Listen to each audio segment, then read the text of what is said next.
দিনটা ছিল 17ই এপ্রিল। আমাদের এখানে প্রচণ্ড ঝড় বৃষ্টি হয়েছে, যাকে বলে আমফানের বোন। তো এই ঝড় বৃষ্টির দিনে কী করছিলাম চলো শেয়ার করি, তার আগে একটু দেখে নাও।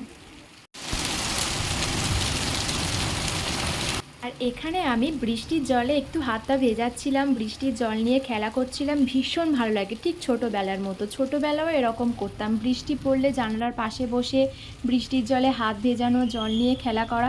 তোমাদের কার কার বলো বৃষ্টি পড়লে এরকমটা ভালো লাগে, বৃষ্টির জলে হাত ভেজানো? আর তোমরা যারা যারা আমার মতো ঢং করো তাদের ভালো লাগবেই।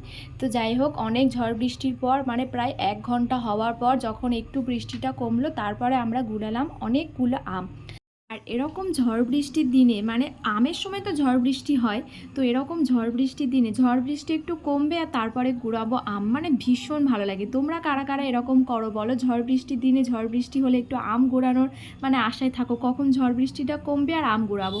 তো আমরাও এরকম থাকি।